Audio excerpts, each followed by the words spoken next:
Hello everybody, Bangla C video টিউটোরিয়ালে আপনাদের সবাইকে স্বাগতম। আমি মোহাম্মদ হাসিবুল হাসান। তো এই পর্বে আমি আপনাদেরকে দেখাবো কনস্ট্যান্ট অ্যান্ড লিটারালস। কনস্ট্যান্ট কি? কনস্ট্যান্ট হলো যেটা আমার প্রোগ্রাম যখন এক্সিকিউট হবে, আমি যখন কোনো একটা ভ্যালুকে ফিক্সড করে দিব আমার প্রোগ্রামের জন্য, আর যখন আমার প্রোগ্রামটা এক্সিকিউট হবে তখন এক্সিকিউট হওয়ার সময় ওই ভ্যালুটাকে আর কখনো চেঞ্জ করা যাবে না এক্সিকিউটের সময়। এটা হলো কনস্ট্যান্ট। আর এই কনস্ট্যান্টকেই বলা হচ্ছে যে লিটারালস। কনস্ট্যান্টকে অন্যভাবে বলা হয় লিটারালস। তো কনস্ট্যান্ট বিভিন্ন ধরনের হতে পারে, ইন্টিজার হতে পারে, ক্যারেক্টার হতে পারে, বিভিন্ন ধরনের বিভিন্ন ভ্যালুকে আমি বিভিন্ন ইন্টিজার ভ্যালুকে, যেমন ইন্টিজার ইন্টিজার যদি ওয়াইড হয়, ওয়াইড আমি এই ইন্টিজার ওয়াইড ইকুয়াল 10 এটাকে আমার প্রোগ্রামের জন্য ফিক্সড করে দিতে পারি যে ওয়াইড যেই ভ্যালুটা আছে, যেই 10, আমার পুরা প্রোগ্রামের মধ্যে এই ওয়াইড অলওয়েজ 10 থাকবে। তো আমি এটাকে ফিক্সড করে দিতে পারি আমার প্রোগ্রামের জন্য। এটা হলো কনস্ট্যান্ট। আবার বিভিন্ন ক্যারেক্টার কনস্ট্যান্ট আছে।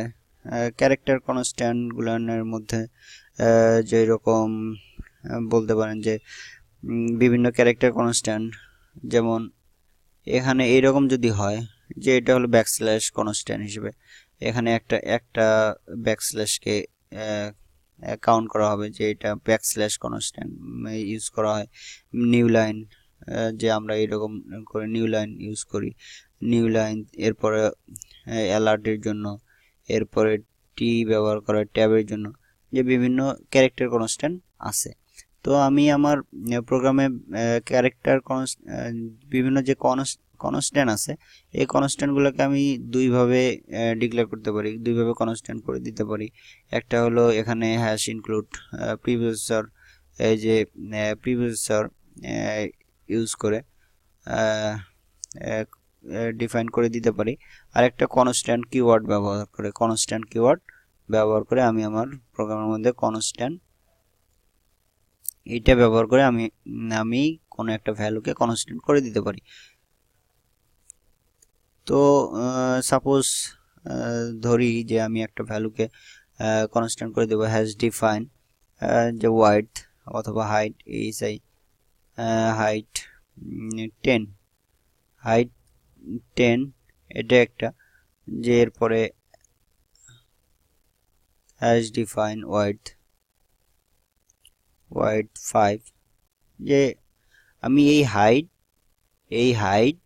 10 আর ওয়াইড 5, আমি এই দুটোকে, এই হাইট আর ওয়াইডকে আমি আমার প্রোগ্রামের জন্য আমি কনস্ট্যান্ট করে দিলাম। অর্থাৎ এই হাইট এবং এই ওয়াইড, যে এই দুইটা ভ্যালু থাকবে, এই দুইটা ভ্যালু আমার প্রোগ্রামের সর্বত্র সব জায়গায় এই হাইটের ভ্যালু 10ই থাকবে আর এই ওয়াইডের ভ্যালু 5ই থাকবে। এটা কখনো আমি এখানে পরবর্তীতে এইভাবে চেঞ্জ করে দিতে পারবো না যে হাইট ইকুয়াল 12 করে দিতে পারবো না। যে ইন্টিজার হাইট ইকুয়াল, যদি দেখি যে ইন্টিজার হাইট ইকুয়াল, দেখা যাচ্ছে যে এখানে এরর দেখাচ্ছে, কারণ এটা হলো আমার কনস্ট্যান্ট। আমি এটা কখনো করে দিতে পারবো না, আমার প্রোগ্রামে কখনো এটা করা যাবে না, যে আমার কনস্ট্যান্টকে কখনো চেঞ্জ করা যাবে না। তো আমি এটা একটা ভেরিয়েবল নিচ্ছি, area equal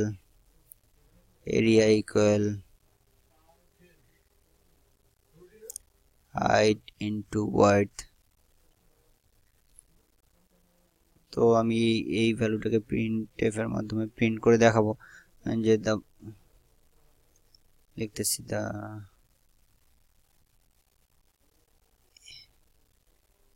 the area is